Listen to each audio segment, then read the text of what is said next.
Hi, BookTube, it's Amy. I'm here today with a work from 1806 titled Felthams Resolves, and I have here an 1820 edition with beautiful orange and blue marbled end papers. But I thought I'd read here on page 25 an essay or a sermon, if you will, titled That a Wise Man May Gain by Any Company. As there is no book so poorly furnished out of which a man may not gather something for his benefit, so is there no company so bad, but a wise man may learn from it something to make himself better. Vice is of such a toady complexion that she naturally teaches the soul to hate her, so admirably hath God disposed of the ways of man, that even the sight of vice in others is like a warning arrow shot to make us take heed. When she thinks, by publishing herself, to procure a train of followers, God, by his secret working, makes her turn her weapons against herself, and strongly plead for her adversary virtue. We are wrought to good by contraries. Foul acts keep virtue from the charms of vice. I confess I learn by nothing more to correct faults in myself than by seeing how uncomely they appear in others. Who can help thinking what a nasty beast he would be in drunkenness, that has seen how disgustful it has made another? Who will not abhor a choleric passion and saucy pride in himself, who sees how ridiculous and contemptible they render those who are infested with them? Can I be so besottedly blind as to believe others should not spy those vices in me, which I can behold in them?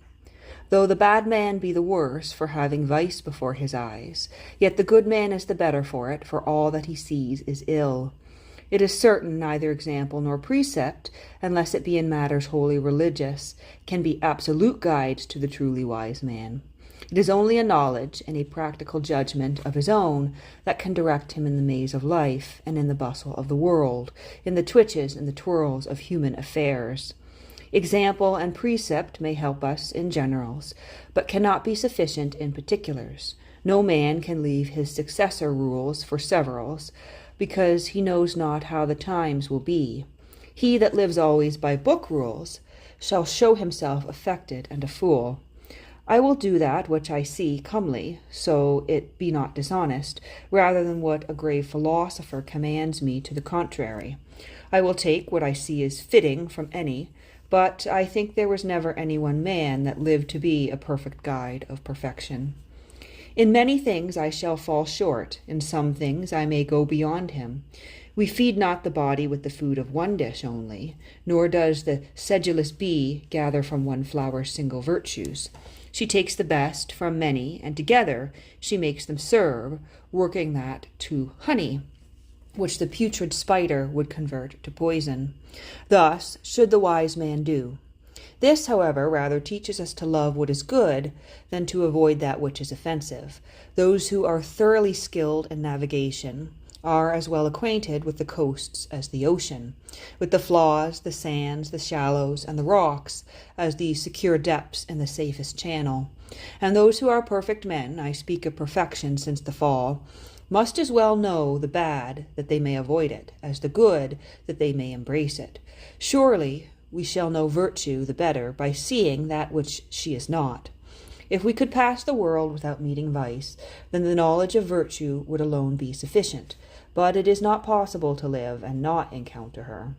I wish no man to know her, either by use or by intrusion, but being unwittingly thrown in her way, let him observe her warily for his own more safe direction. Thou art happy when thou canst make another man's vices steps for thee to climb to heaven by. The wise physician makes a poison medicinable. Even the mud of the world by the industrious Hollander is turned to useful fuel. If I light on good company, it shall either induce me to a good new good, or confirm me in my liked old good habits. If I light on bad, I will, by considering their faults, correct those I myself have, or shun those that I might have. As the mariner who hath sea rooms can make any wind serve to set him forward in his voyage, so a wise man may take advantage from any company to set himself forward in the course of virtue. Vice is subtle and designing for her own preferment. Why should not virtue be plotting for hers? It requires policy to grow good as well as great. There is an innocent providence as well as the slyness of a Vulpencraft. There are vices to be displaced which would stop us in the way of our rise. There are parties to be made on our side to uphold us when we are declining through the undue arts of our unjust maligners. There is a king to be pleased who may protect us against the shock of the envious plebeians, the reigning humours of the times, which plead custom and not reason. We must have intelligencers abroad to learn what practices our enemy sin has on foot against us, and beware what suits we entertain, lest we honour ourselves or dishonour ourselves in their grant. Every good man is an ambassador here for heaven, and he must be wise and circumspect to render vain the artful designs of those who would undo him, and as those who are for the kingdoms of the earth will gain something from all societies that they may fall into, so those who are so for the higher empire of the other world may gather something beneficial from all whom they shall converse with, either for prevention or confirmation, either to strengthen themselves or confound their opposers. And that is the end of that section titled, That a Wise Man May Gain by Any Company.